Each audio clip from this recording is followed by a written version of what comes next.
What up, y'all? And welcome. I've been eating nachos and jalapenos. Sorry. Welcome to Spot Callers for March 2022. I'm Justin, here with Cyrus. I ate nachos. Your ass alive, boy. I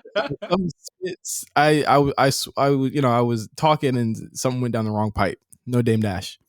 Oh wow. But, that one chip challenge about to beat your ass. If you call it like this already. The plan is that we're doing it for the 1 year anniversary of the Patreon. I think that I had got too busy. It's my fault, y'all. That it hasn't happened yet. I was just too busy. I was in Barcelona. Yeah, I was in Barcelona. Then I came back, and then I'm going again. Obviously, me and Cyrus are on the cusp of WrestleMania weekend. So when you guys hear this, it'll be after, but because we're releasing this episode public and on Patreon. This is for our anniversary. So you guys, welcome to Spot Callers. Welcome again. You guys haven't heard us for a minute on Spot Callers. I mean, this is a monthly pod, so. But I mean, I'm talking about the public people haven't heard us. Yeah. Oh yeah, y'all haven't heard us in a year, and y'all missed out on some really great stuff. What is it? We started our Patreon, and I think our first episode was Lucha Underground, Ultimate Lucha Tres. Yeah, the Dom, I believe. Yeah, and that was a really good start. And I mean, we've done. What's we done? We watched Beyond the Mat a couple months ago. Man, y'all gotta spend the $5 just to hear that episode alone. Yeah, we also watched Halloween Havoc 1998. We watched, what else did we watch? We watched Stardom, I believe. We watched Stardom. We watched Capital Combat 1990 last summer. That is a all-star episode right there. I swear to God, please. I feel like that should be a free episode at some point, because boy, I love that episode so much. But what's crazy about that is that it kind of opened the door, right, to what happened with NXT 2.0. When I talk about the Spot Caller effect, that was absolutely it. Soon as that Capital Combat episode came out, no scoop. Soon as that Capital Combat episode came out, NXT 2.0 was over. I mean, NXT Black and Gold was over. Yeah. We said, why don't all that indie shit out the window? We said, like, why don't we have why don't we do this more often? Why don't we have, more people with actual accolades? And then Triple H said, bet. Hey man, this nigga on to something. Just like that. He's a listener. He's a subscriber. I don't know. We don't know. But how you been, Cyrus? I mean, we are we're gonna go to Mania. This is like a long time coming for us. Hey man, I'm excited to see all the guys again. I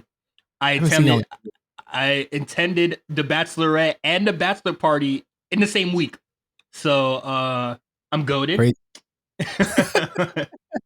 Crazy. Yeah. I don't want to know anything from that weekend. She came home talking to me about all this shit. I don't want to know. When she tells you the story about the bus tour, please listen, because that shit is hilarious. The ghetto. That's your city. Boy, hey man, I ain't lied to him. But no, this is gonna be fun, man. Like we haven't all tapped in just such a long time. I've missed you guys. We had a cookout almost 3 years ago, and we are now kind of somewhat out of what's going on, but a little bit safer with it. And yeah, so it's time for us to do this. It's time for us to do this, and it's gonna be fun. So you guys are gonna see us around Dallas. Well, not to air, but not to air anybody out, but or possibly air anybody out. But we tripled up. we tripled up, yo. I'm good. and listen, okay. The people going are some high class people, and regardless of what happens, regardless of what we do, I know we're gonna be laughing this whole weekend, or we did, or actually no, this is in the past now. We laughed all weekend, so like there we go. But this week, we took a break because on the voting, and usually for spot callers, if people don't follow Patreon, we have our patrons vote on this. This was actually one of the runner-ups from the February episode, which we did St. Valentine's Day Massacre WWF from '98. Oh boy, what a terrible show. We strongly considered never having patrons vote again, but we're gonna let them off the hook. We're gonna let them off the hook for this one. But we did the runner up because this month was just so crazy for me. We might have to do it again in May also. Oh yeah. Okay, yeah, that makes sense. I'm getting married in a month, but yeah. So we did ECW Hardcore Heaven 1996, and I picked this because we had a conversation about Raven and the Sandman's feud, and I tried to find something that was kind of a key point of the feud, and it kind of works on the show because it's a big deal on the show. It's like a very poignant part of the show, regardless of everything else that happens on it. Mm-hmm. And man, a lot of things happen on this goddamn show, but the show is on meth. The show is insane. But our initial Raven conversation was because we were entertaining having him be a part of a legendary run. You know, yeah. I know this isn't, well, legendary run is weird because I know people are just like, you know, it has to be like a title run or, you know, something that is like insanely well regarded, but really it's just an excuse for us to like just deep dive into a wrestler at some point in time. Yeah, for sure. Like, yeah, someone suggested that we do some of his best matches, and it's like that'd be so hard to do because, like, in context, you have to go from the beginning to the end with him, you know.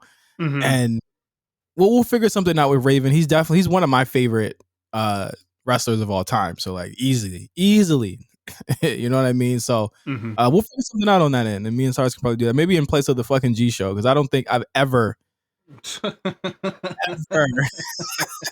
don't think I ever have ever been more uninterested in New Japan Pro Wrestling as I am right now. Like, to a point where I just don't watch it at all. What's New Japan, bro? It is. I've been on the What's New Japan wave for at least 2 years now, since the last G1, kind of. Yeah, and the thing is like they can give us the G1 again. It's like what other than Mox being in it, which is a big possibility this year. What else could you give me? Like, Mox winning the G1 would probably make me watch New Japan. I'll be honest with you. Because it's something different. It's something different. It is something different. I don't know. I think they just need a new sweep of talent because, you know, this is once again where I'm just like, hey, man, Stardom is doing something right. And I feel like, why is it like New Japan adopting this kind of method of their talent roster right now? Stardom is not what it looked like a year ago. Absolutely not. There is like there's like a million people, new people coming through, and the roster doesn't feel bloated. People are turning heel. People are joining other factions to, like, you know, make room for these newer people coming in, and that just never happens in New Japan. Yeah. What a tangent. I love them when we go on these tangents. Not that it's a bad thing. I love when we go on these tangents on the show because it's like we can be talking about anything. But what we're going to do, we're going to go back to 1996. What are your fond memories of 1996, Cyrus? Being born. What the fuck are you talking about? What is it? What is it? Hardcore Heaven? When did this show come out? Hold on. What month? July. It took place July, motherfucker. I was figuring out I had lungs. What the fuck are you talking about? It was June 22nd. It was when they is when it was taped and it aired on June 22nd, 1996. Mm-hmm. I was born. That's your birthday, isn't it? Yes. That's so crazy. This is what was going on. There was a miracle somewhere, and it took away from where the fuck this bullshit is. Yeah, absolutely. This takes place at the world-renowned ECW Arena in Philadelphia, Pennsylvania. What do you think about the ECW Arena? I don't know. It just looks like what is it? I had PE in here, boy. What what do you think of the ring? The ring that breaks. What do you what do you think? What do you think of the duct tape that held that ring together? Them boys making do. I would say the most impressive thing about this show is that they had a medical staff on standby. I want a medical staff, man. Look at that nigga's shirt, bro. That shirt was way too big. A quote unquote medical staff. We're here, June 22nd, 1996, ECW Arena. We are in the middle of quite a few feuds. There were no real blow-offs other than the main event on this show. But it was a weird show. It's definitely a weird show. Without a doubt, it's a weird show. I'd say to a certain extent, kind of understaffed. Kind of, you know, a lot of things are kind of coming together and formulating here. Beginning with like the Sabu Rob Van Dam thing, which would eventually spin off into Sabu versus Taz. You had Tommy Dreamer, Sandman, Raven all going through their whole thing here, which is like the biggest feud here. And even on the undercard, you had some certain things going on, like the Dudley Boys finally being christened as such, and you know a lot of things that we'll talk about on this show. But to start everything off, Joel Gertner, in the middle of the ring, opens the show, doing a terrible job before being caned to death by Sandman. Before calling the old ring announcer, I think he was the old ring announcer for Eastern Championship Wrestling, the old ECW, comes out. He's accompanied by Missy Hyatt. Milk alert or nah? You know, I don't remember, so I'm gonna say no. Cause there's some premium joint over here, boy. Lactose free. Later on the show. First match: Shane Douglas versus Mikey Whipwreck. Classic story here. Plucky underdog versus the insufferable heel. Do you know much about Shane Douglas? No, I don't know much about Shane Douglas, but I've seen Mikey Whipwreck's name a lot. And you know, looking at like ECW gifts and like passing and stuff like that, you know, following folks like that. So I was excited to see this. I don't think I've ever seen like an actual match with him in it. He's trained a lot of people. I believe he trained. Oh my god, he trained somebody recently that is like that's on NXT literally right now. He's trained. I know he's trained Trent Beretta, which is funny. I know he's trained. He's trained Tony Nese, Jay Lethal, John Silver. I think he's on AEW too. Kurt Hawkins were trained by him. Someone else recently. Someone is literally screaming at the speaker right now because I'm on his cage match trying to figure out who the hell. I'm not seeing anything. It doesn't say who he's trained, so that's unfortunate. Okay. So Shane Douglas, the franchise Shane Douglas, was the guy who kind of started the whole revolution for ECW. He threw the Eastern Championship Wrestling belt down and started, helped start ECW. That was a huge moment where Heyman broke off from that and then changed it to Extreme Championship Wrestling. It's effectively ending that territory. And Shane Douglas actually had a lot of resentment towards Ric Flair. And so Douglas would say he idolized Flair growing up, and when they met in WCW, he asked Flair to like watch his match, give him advice, and Flair was just like "fuck off," basically, and he was just like not. It was like a don't meet your heroes. Your idols are not who they are, and it was he felt as though Flair had held him down. So he was just a young guy that was like very, very bitter, and I think that Shane Douglas never really got to where he was because I do feel like in a sense he was blackballed, but I think a lot of it was because of his own doing. He would have a run in WWF in 91, and I believe he was in a tag team at first, and he would come back I think as Dean Douglas, who was like a teacher character, and he Chase University Boys. Yeah, exactly. He had a feud with Scott Hall, Razor Ramon, R.I.P.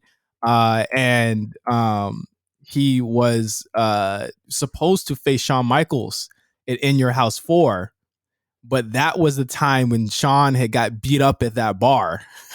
Oh my God. What a terrible timing. Yeah, so he would end up facing Razor Ramon, and Razor would beat him. And his reign was only about 20 minutes because he had to forfeit the title to him, and then Razor Ramon beat him. And yeah, so he had a lot. He got the biggest, the real kind of like heat that he had was when he was supposed to wrestle Ahmed Johnson. And so like he introduced Buddy Landell as this like kind of like this guy who came in for him. And this is still literally 1996, like right before he's supposed to come to ECW, or he goes to ECW. So he's like on his he defeated he had basically sent out somebody for Ahmed Johnson. He gets beat, and then literally like I think like a week after that he was diagnosed with like a muscle spasm in his back, and he said that he could have paralyzed him. But Vince McMahon said apparently the story goes that Vince got angry and tried to make Shane say like that was fake or it's cap. Like, hell no, you don't have anything that's that serious. And Vince told him to leave the company. I'm on the Wikipedia and I'm seeing it right now. Did I recite it well? Did I recite it well? No, you got it. The only thing that you're missing here is that Vince underpaid him. That's about it. Oh yeah. Well, he believes that Vince underpaid him, but he goes back, essentially goes right back to ECW, completely healthy. And then within like the first couple of months, I believe he ends up breaking one of the Pitbull's necks. It's not being said here, but keep going. So yeah, he breaks I believe he's the one who breaks Pitbull number 1's neck, and that's why Pitbull number 2 has the title on this show. But that is my Shane Douglas thing. I actually like Shane Douglas a lot. He was actually pretty good. He's Triple H before Triple H. Oh, okay. That doesn't sound too bad. But yeah, some people. Yeah, I'm looking at his Wikipedia right now, just trying to figure out who he's trained. Same with like Mikey Whipwreck, and he's a very accomplished motherfucker. And I think he still has like some matches, or like recent matches in a couple years. Yeah, he's definitely still. He's definitely still. Yeah, he's working. Active. Yeah, he's active. He's definitely still active. But yeah, this is the match between Mikey Whipwreck, Shane Douglas. That ring is held together by duct tape and glue. I have in my notes. and a prayer. Shane gives Mikey a chop block. Joey says, Mongo who? Of course, a shot at Mongo McMichael, who's in WCW. No, Joey just a wild guy, man. He's a wild dude. Shane puts in the figure 4, a shot at Ric Flair. That's why I told the Ric Flair story, because that's a shot at Ric. He would adopt the figure 4 to kind of piss Ric Flair off. No one else, Cyrus, no one else is doing the figure 4 except this guy and Ric Flair, and he did that to be disrespectful. He punches the ref. He punches the ref when Mikey won't tap, but the ref won't DQ him because he's hardcore. A lot more back and forth. And then Shane gives him a mean belly to belly for the desperation win. The crowd was hot for this, man. I thought it was a really solid and well worked match with you working underneath. This, there are very few matches that shows that we reviewed where the opener is really fucking good. Right. they really set the tone. One of them was like Angle versus Orton. We did that was fire. Like we really we going off with these opening matches. They're going off. I'm right now I'm just looking at the recent matches that Shane Douglas has been having. He looked pretty good, man. He's buff, loaded. Outside of, he's having a lot of matches with Tommy Dreamer recently, and I hate that. I don't like that. Kind of let you know how he feels about consent. Anyway, promo segment with Joey Styles, who does a lot of work. Let me just say, shout out to Joey Styles. He's doing promo stuff in the ring. I believe the commentary he recorded it after the show was done. Okay. So that makes sense. That's do it. But they did that, and actually no, PWG they don't do that. But that's how they used to do it in ECW. They're actually out there at PWG. Or old ROH for sure. They used to record it after it was over. Gabe Sapolsky was, yeah. Promo segment with Joey Styles, who calls Philadelphia rustic. He calls out. I know you didn't like this segment. I'll tell you why it's funny to me. But he calls out Baron Von Stevie, who's doing a Baron Von Rat kind of play on kind of like an impression, and Blue Dust, who we should be familiar with. Cyrus.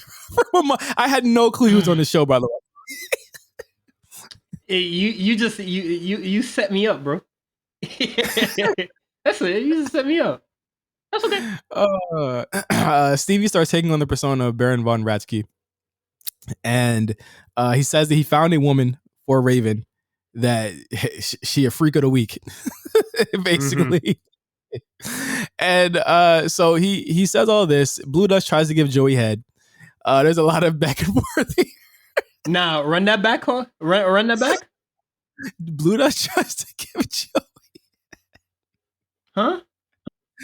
Hey man, what kind of man? What happened, bro? And then when I say I didn't like the segment, J Bob just goes, come on, it's context. And I was just like, come on, bro. You didn't get it. You didn't understand. Oh man, y'all hear him? I didn't understand, man. You guys didn't get it. I can't help it. Yo, you can't teach taste, bro. You don't get it. You don't get it. I thought taste. Okay. Listen, Stevie Richards' comedic persona, underrated. One of the funniest wrestlers of all time, in my opinion. I love him. I love Stevie Richards. Next match. Imagine what these niggas have had to go through when they've only seen one match and they've already seen a fucking promo segment. They've seen 2 promo segments already. This is before you go on. This is a very like bizarre laid show. I don't get it. Oh my god! The FBI versus the Dudleys. The Italian Stallion, JT Smith, a black man of Sicilian descent. He is hilarious during this motherfucker. This nigga is born in Philadelphia. Bro, just insane. JT reintroduces Sal Balomo, he was an early Eastern Championship Wrestling star who came back. And they reintroduce him to the audience, and the audience is like, I think a lot of people knew who he was. I couldn't really catch the reception to that, but he's also Sicilian as well. And JT, what do you think about his promo? This motherfucker's a clown. He has to pretend that he's Italian, so he's making the most of that. He's out there with Nunzio, so it's like we on this show we love Nunzio. Oh, hey man, little Guido stands in this motherfucker, bro. So the Dudleys come out. Big Dick Dudley, swollen. Okay, how much pills and drugs was he on? Let me. You're the one you're about to ask. I only get one. I only get one on this show. And when I saw this motherfucker, I needed to know. Is Big Dick Dudley still with us today? I knew this was going to be the one. And unfortunately, no. He passed away in 2002 at the age of 34. I knew it. He died of kidney failure. He was addicted to painkillers, and when you see the way he was going, and you see the way he looked, and you see the shit he was doing in this match, like you would be like, yeah, I get it. And one thing I said like about ECW is that like, yo, like if Cyrus does the "Are they still with us?" segment, I'm gonna tell you where I said, hey, ECW, fat chance, bro. Fat chance, bro. So this is the first time that Bubba Ray Dudley actually said his name. I don't know if you knew this. This is history right here. So he still had the stuttering gimmick, which they would tone down tenfold.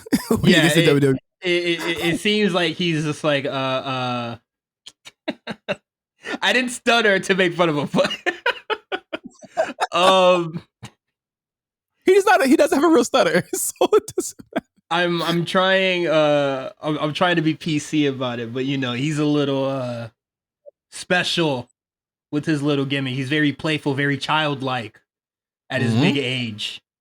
Very Eugene. You feel me? We remember Eugene. Right. Lots of chaos here. I thought largely this was fun. They're looking for Devon. Devon eventually comes out, cusses a lot, and beats up everybody. And then I said the segment goes on too long after that because it's at that point it is Devon literally just beating up everybody, beating up his own friends, and then cussing on the microphone. It was just really odd. Yeah. The match. Oh, oops, that's the NXT alarm. But the match, I don't get it. And I feel like Devon or like Big Dick Dudley is supposed to be, something in Bubba's imagination. Yeah. But it's so stupid. Also, honestly, before I go on, I don't know where the fuck Big Dick Dudley went. I was legitimately like, I didn't know where he went. It was weird, and it was also like a grown man walking around talking about his dick is big, and he's got the biggest dick, and saying, "I'm not afraid of you, Big Dick Dudley. Come show me your dick." And Big Dick Dudley's literally right behind him, and Joey's like, "Turn around, he's right there." Yeah, and he gets in the car and drives. Yeah, Dudley's Bubba's just like, man, what the fuck are you talking about? There is no Big Dick Dudley. And then, he gets so mad and frustrated, he's like walking out. And he's like, man, there's no motherfucking Big Dick Dudley. What the fuck is he talking about? Yada, yada, yada. And then Big Dick Dudley is just like stalking behind him like fucking Jason. And then he just drives off without looking back ever. It's crazy. Very dumb. Yeah, it was pretty crazy. The Dudleys do win this match. I forgot to say that, but yeah, I mean, not much there for JT Smith. JT would retire a couple years after this. Yeah, I was looking at his cage match, and his last match was in 1997, and it made me really sad. Yeah, he retired after that. I wonder what he's doing now.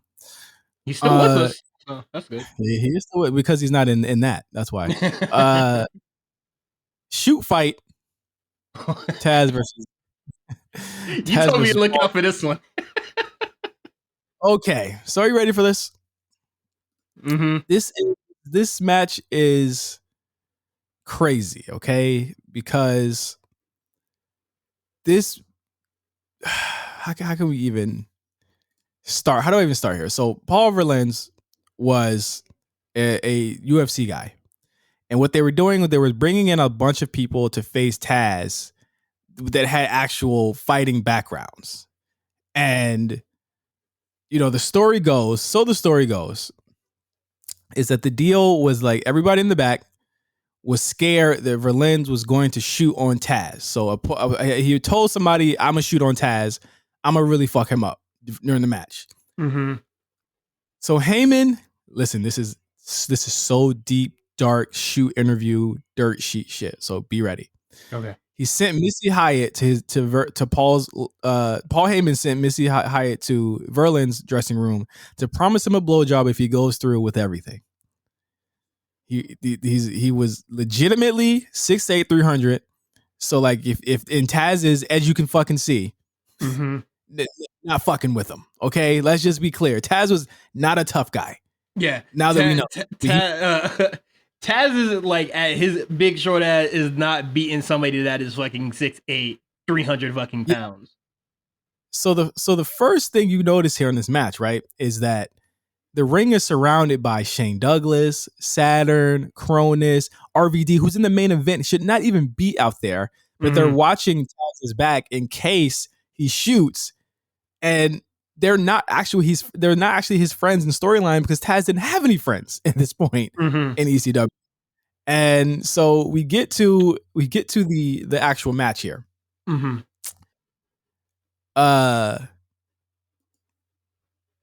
was working the shit out of Taz, man. Let's just be real, man. Yeah. I know whenever I talk about Bloodsport 2 on various podcasts, what I always talk about it is that like it lost its like shoot fight feel. Yeah. This has it, and then it instantly loses it as soon as Taz like starts getting the quote unquote upper hand. because Taz is getting worked. He's getting worked. He is getting worked like crazy, and they like Taz goes for a single leg takedown. He tries to go into like an arm bar. Verlins rolls out. Taz tries to go in again, and he forces him to his back. And I was like, Taz. I was like, Taz. And Taz goes into the. I thought Joey did a good job here, noticing and recognizing the wrestling moves here. I thought he did a really good job doing that. Yeah, the calls are good on this one. Taz gets free. They do like some weird. This is when like the crowd starts to turn on this because they start to realize that after that first thing, they're actually doing like a real match here. And Verlins, if he couldn't have made it more obvious that he was working with these strikes. These strikes were awful. They were terrible. It just loses that big fight feel. And on it, before you continue, why the fuck did he just want to shoot on Taz for? There was this thing. I mean, I think there's still a thing about this, right? Like MMA people don't take this seriously. They don't take wrestling seriously. If that and it starts to bring the question, how did Paul Heyman even convince him to do this if he felt this way about pro wrestling? And was the payday worth it? You know, like, was it worth it to him? You know, and would he actually do it? I don't know why he would tell the boys in the back, hey, I'm going to shoot on Taz and I'm going to actually beat his ass for real. I don't know why he would do that. So this match is going nowhere. Out of nowhere, Saturn, did you see this drop kick? Drills this motherfucker with a drop kick. I was dog. This has to be like the most bizarre like hybrid shoot fight match ever. So he was legitimately knocked out.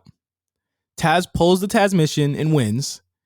And so in a shoot interview with Taz, I read up on this, found this out. Taz claims that the drop kick was part of the plan, but Saturn was not supposed to shoot on him like he did. Saturn was instructed to try and knock Verlins out in case he tried to change the finish and beat Taz. Okay. And he knocked him out for real. So he said, Taz said, maybe he maybe his instincts was right.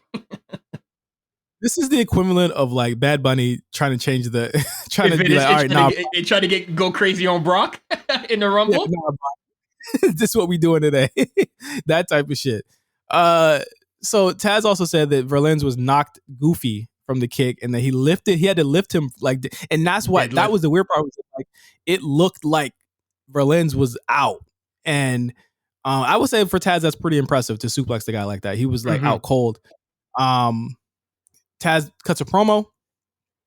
Bullshit chants fill the arena, which rightfully so. Yeah, and this would be like kind of the last time they would do this kind of Taz faces MMA niggas storyline. It was terrible. I don't get the MMA dude just trying to like prove something to dudes that, you know, yeah, it's a fake fight. So why are you trying to make it real for? That's weird. I think the only person that was like able to like rein in dudes like that and then like just have them play along is Josh Barnett. Even though I'm not really too high on the like the Bloodsport thing anymore, but like when he was bringing MMA dudes in and they started to like get, you know, they started to get it, they started to feel it when the crowd started chanting. It was cool as fuck. Yeah. If you can, you know, if you can find a show by any means necessary, but like, I think it's the first match that's on Bloodsport 2. Like, this is like a legit MMA like shoot fighter guy, and he was just like, yeah, I'm just gonna play the heel, fuck it. And then I think he lets the wrestler who clearly playing a babyface get the win. He didn't give a shit. It's Bloodsport. I really don't like mixing MMA with wrestling. You know, like I liked how Brock did it, where he had elements of that, but he was still like the same sports entertainer. That's why, like, I look at Brock and I'm like, that's how you do it. Ronda Rousey, that's how you do it. Anna Baszler, that's how you do it. You make it look real, even though it's a work. You know, I'm not too high on like the shoot fight thing. I think the only people to get it right is Josh Barnett on the first one, the first Bloodsport, or Matt Riddle's Bloodsport, and you know, Pancrest stuff, because everybody kind of agrees that it is a hybrid shoot fight. Yeah. Verlins were going to fight in the UFC Tournament of Champions that year. his last UFC fight. He passed away of COVID-19 last year. Mm-hmm. Unfortunately. So RIP to him. Next match, ECW World Championship in the middle of the show. Boy. When this match was over and it was still continuing, the room started spinning. Raven's out. Stevie Richard brings out Sandman's wife Peaches, which prompts Sandman to come out. And this match is Raven versus Terry Bam Bam Gordy of the Freebirds. Prompts Sandman to come out. Sandman says he pimped her out to the locker room and tells Raven, when you're done with her, pay your fucking bill, and leaves. Nice. Nice to see that we're treating women equally here. Fire, that's Terry Gordy of the Freebirds. He comes out to the music, which is amazing. Mm-hmm. They go to the crowd immediately. The crowd is going ape shit. And when people got to understand this. Raven, as the ECW World Champion, the most hated heel, probably in all of wrestling, but definitely in that company. They hated him. He was slimy. He was sneaky. He was a cheater. They wanted to see him get his ass whipped, and this was why they were going so crazy. Mm-hmm. When they did the announcement, and he was like, "Oh, like the Fabulous Freebirds," I was just like, "Whoa, what the fuck?" Well, and Joy touches on this during the match. He's like, he was having a pretty rough time with it. He was, he had 2 overdoses, one of which almost killed him. And he was just having a really, really tough go about everything. Styles puts over Gordy huge though, and I you really got the sense that he was a big deal here, and the crowd treated him like that. So they go through the crowd. Raven is gushing blood at this point. First blood of the show, which matters because it means a lot, especially to see Raven bleed. That's what you want to see. This match is quick, but the crowd is fucking hot. So Raven brings out barbed wire, gets countered by Gordy into the Oriental Spike. Richards and Nova come out, but Tommy Dreamer, who of course is Raven's most hated rival, comes out, makes a save. Crowd goes fucking nuts. I was like, Cyrus, I know Cyrus hates this shit. The crowd's going crazy with Tommy Dreamer. But then primetime Brian Lee comes out, gives him the primetime slam, which leads them to go out and start fighting each other. And then Stevie Richards finally super kicks Gordy, which leads to Raven hitting the even flow DDT for the win in a really smooth segment where Stevie Richards super kicks him. He turns around right into the DDT, and it makes it believable that was dog so fucking smooth. It was good. Steve, I was like, I'm hoping Stevie had made up his segment for you and how he timed that, and it was just really, really good. Oh no, yeah, that was great. Well, no, the segment's still terrible, but his involvement here, I liked it a lot. I liked it. I give this 3.5. I thought that it was short, it was sweet. The crowd was hot, which helped this match a lot. They were hotter for this than anything on this fucking show. And they were ready for it because, of course, we lead into another segment. What do you think about the match in total? The match is great. Normally, what is it? I've been to like, arenas like this where it's like kind of like the basketball small time arena place, and then they just walk around just beating each other up. Like, I might not like it from a viewer standpoint, but if I was in that building, I would have been going stupid because, everybody gets involved. Like, they're really close to the action and shit like that. So it didn't really bother me here. And like, also, it's ECW. Nobody's doing a fucking count out. Yeah. No, it was just chaos, but it was the right type of overbooked chaos because the way it was weaved in, where it was like, we want to see Raven get his comeuppance, but it just takes one slip up. One of those people from between Nova, Blue Dust, and fucking Stevie Richards, you just take one slip up, and it's over. But Sandman comes out after the clear house. Raven literally has barbed wire stuck to his hair. Fire visual. And what a costume change, by the way, too. So out of nowhere, Sandman's son Tyler comes out with his ex-wife dressed as Raven. He tells Sandman if he wants him, he has to go through his son. Tyler says, "Daddy, you're a drunk. Now I worship Raven." Like a Chucky doll. Oh, Raven says some wild shit to Beulah. Like, just, I'm not even going to repeat. And Beulah challenges Peaches. About 1,000, I wrote in my notes, about 1,000 insane things happen here. Blue Dust comes out for no reason. Someone calls him the F word from the crowd, which I said, Great. Awesome. Kimona low blows him as Beulah gives him the DDT, and this segment is over. This was about 25 minutes at least of this show. Was this whole thing? Yeah. So the crowd is going crazy for this. I know it sounded goofy, in making jokes like that, but like the crowd is like invested. Like, yeah, they were like chanting stuff, but a lot of people were like kind of silent, like waiting for this to like all play out. And I thought it was really cool. And then the show continued. Yeah. And I was just like, hey man, I'm kind of burnt out. What the fuck? So then we get to the most odd part of the show, where we have first the Eliminators versus the Gangsters. Right? I put in my notes, this is going to be a mess. But as soon as the Gangsters come out, the Samoan Gangster Party attacks the Gangsters in their entrance. And then the Bruise Brothers come out and they fight. And then the match never happens. Yeah. So the Eliminators are waiting in the ring. And they face the Bruise Brothers. They're just kind of wrestling here, I guess. Yeah. A match happens. Yep. The match happens. This is a 8-minute no contest. Yeah, 8-minute no contest. Saturn hits a fucking terrible moonsault. I said, Saturn, never do that again. And then the match is over at no contest. They go, they think it's over. It's over, right? So you get Axel Rotten and Hack Myers versus the Samoan Gangster Party. Cool.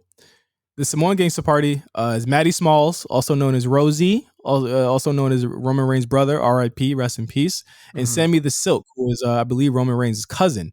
They are the Samoan Gangster Party. The match ends in 2 minutes. You don't even get started.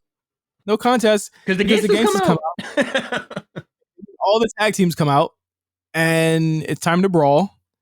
And I said, yeah, this show is falling off a cliff right now. They need to bring it back together. They need to get this on course. I don't have a rating for any of this. Like, it's just chaos.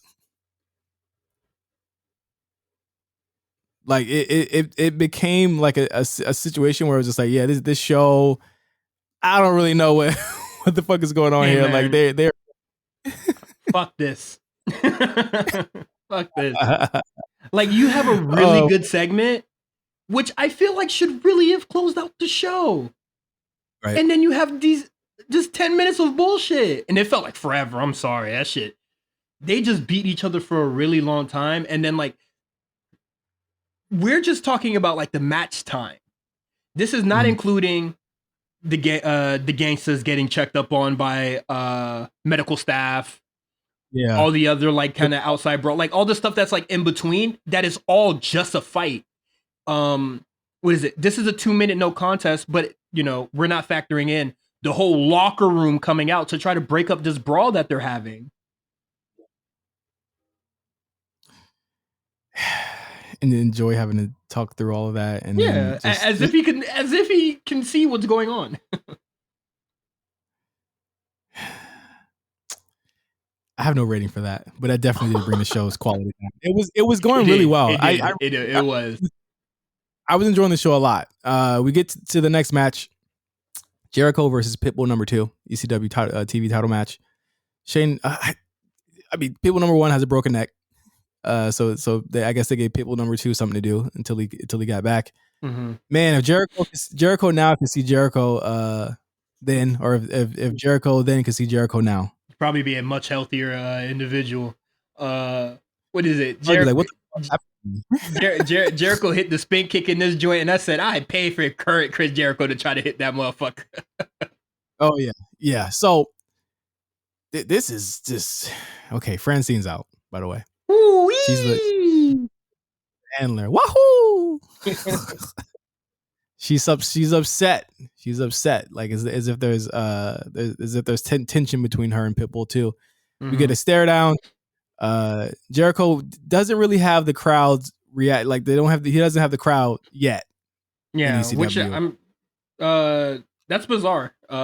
Reason why? He was still new. It's 96. He had done a couple spots on ECW. Not much that he was doing yet. This match would kind of catapult him here. Pitbull number 2, very early, about 4 minutes into the match, press slam into the Tombstone Power Driver for a 2. This some AEW shit, boy.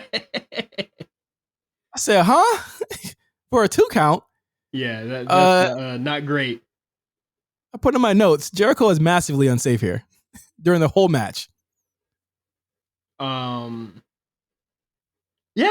pretty much. Like, Jericho is like, although this is like still early Chris Jericho, he is like way more experienced than Pitbull. So he's moving very fast. And, you know, Pitbull number 2 cannot keep up. At all. Jericho tries to trade punches, gets knocked away. Jericho gets a kind of like a backdrop where he lands to the canvas face first. It's kind of a cool move. Pitbull number 2 is doing some 2K call ass moves here. He's got everything in the arsenal here. The press slam into the pile driver is the biggest call wrestler. Some shit. Yeah, that is nuts. Jericho does his classic springboard drop kick, which he hits. He also hits him with a spin kick, another spin kick to the mouth, which I believe busted him open a little bit. And a springboard moonsault splash to the floor. The crowd starts going to chant Jericho. They start chanting Lionheart at this point in the match. Shane Douglas comes out. He tries to get his belt back from Francine. She won't give it up. Shane grabs her and kisses her, which is assault. Yo, just they lost. They didn't lose me completely, but I was just like, okay, match quality is going down. Yeah. So this part is scary. Shane throws Francine in front of Pitbull number 2. He accidentally hits her with the lariat, and Chris Jericho tries to hit Shane with a splash in the ring, but accidentally not only lands on Shane while he's on the ground with his knees, but also hits Francine with it. He just like lands on fucking Shane Douglas's like shoulder blades, damn near his neck, trying to just do some stupid shit that he shouldn't have. Crazy. With the narrow barrier, with the actual like the barrier in the ring are so narrow, you can't do that. Shane Douglas tries to leave with the title. The referees stop him. Pitbull number 2 is still dominating Jericho in the ring. He gets him stunned.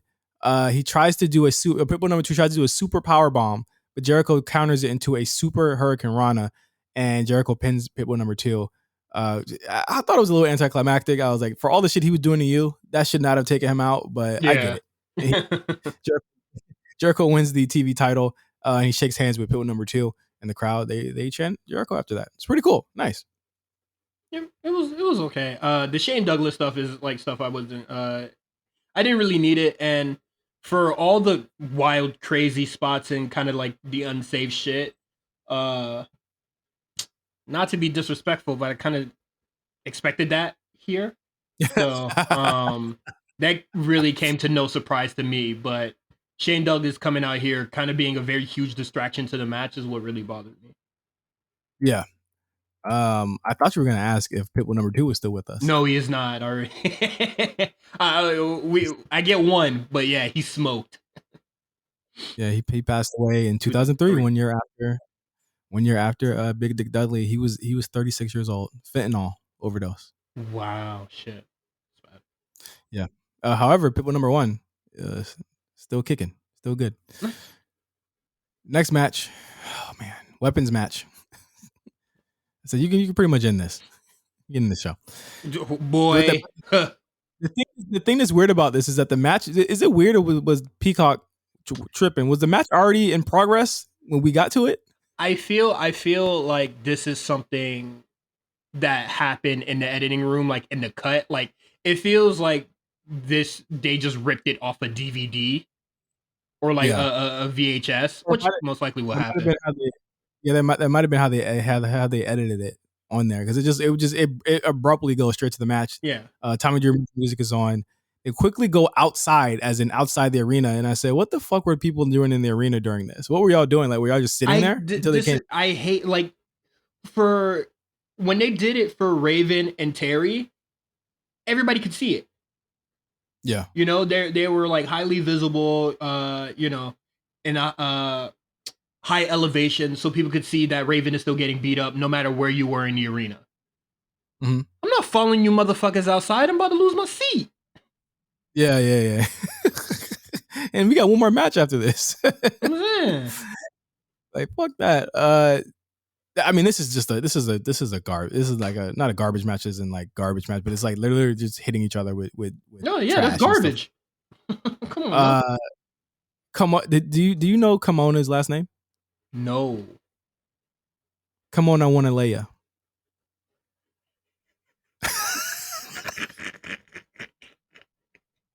I promise you that is the name they gave her.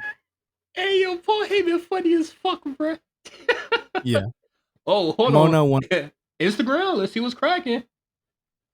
Is she still with us? She is with us, and she is 5'1". Damn, dude, you small. Oh my god, Cyrus being a creep. Damn, Instagram is not there, bro. Hold on. See what they get back in the ring. They get back in the ring. Kimona flashes Brian Lee, and let me be clear: Tommy's getting his ass whooped. Oh, this whole match. Yo, they're doing the big flat. I was just like, oh nah, you're wildin'. Yeah, they're fucking him up. Tommy gets the upper hand after he gets flashes. Here's the DDT for the win. But of course, to get the heat back, the Bruise Brothers come out, take Tommy to the top of the arena, and chokeslam him through tables. And I said, Cyrus, this is probably the best moment of the show for Cyrus here. No, it wasn't because the shit was still going. What the fuck? And also, like, you know, just another thing that like oddly Peacock does, like the match kind of ends, and then it cuts to them already like up there. Yeah, I was like, what the fuck? And then they threw him off, and I was just like, damn, did anybody care?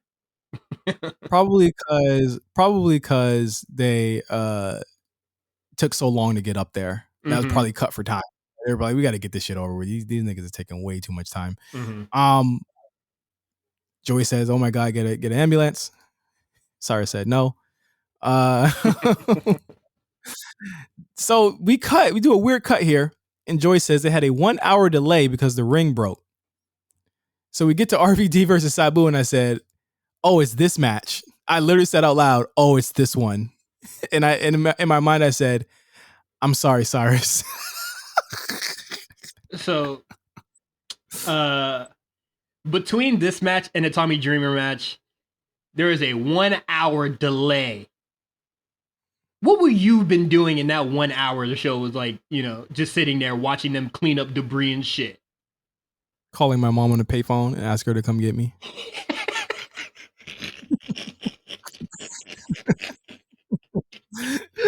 Can you please come get me? I was like 9. I would have been 9 at this point. Yeah. Just something I wanted to add. So first I was just like, damn, a 1 hour delay? That's fucking nuts. And then as soon as this match started, I was just like, man, I need a break. And I didn't come back for an hour. So this is the rubber match between RVD and Sabu. Sabu won the first one.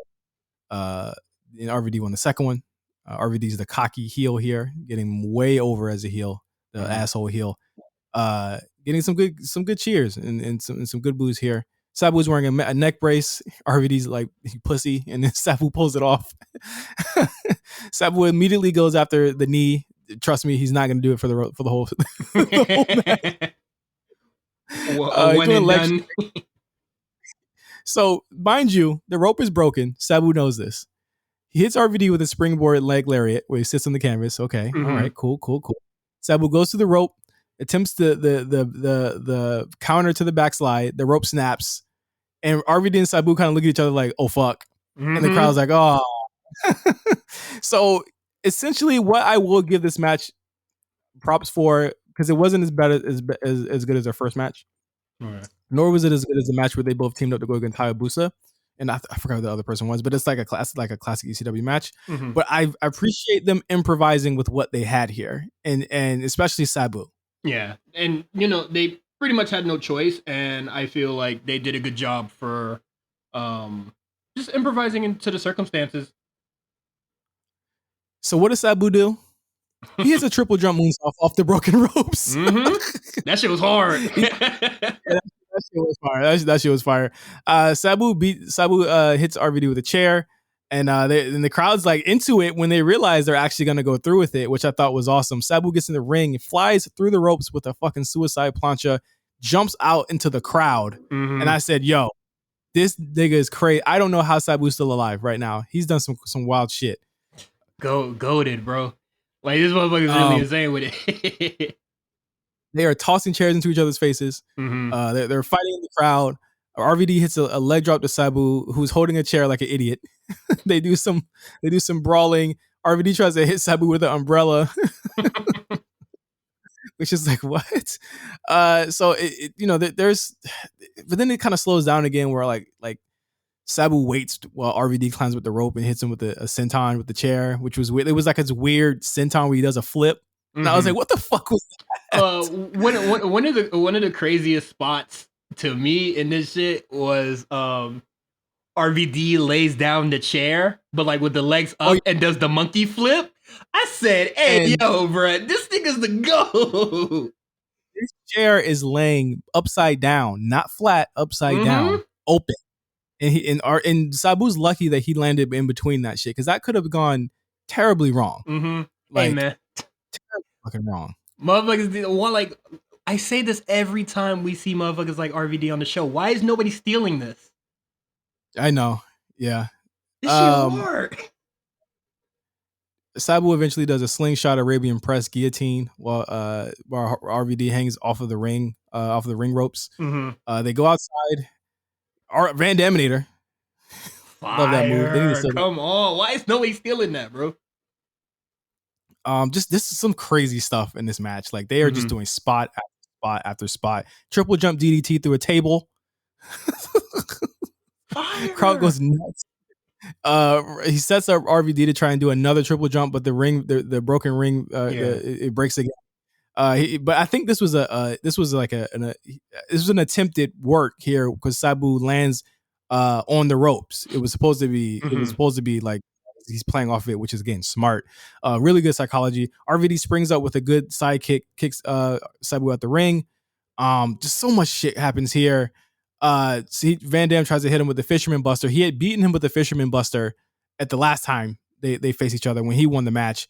But Sabu says, fuck no.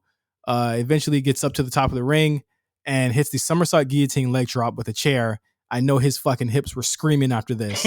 And the match ends. And I thought that they rebounded. They rebounded a lot. And Sabu, he wins the feud essentially 2-1 against RVD. Really bummer ending, really strange ending with both guys not being able to move. And I was like, I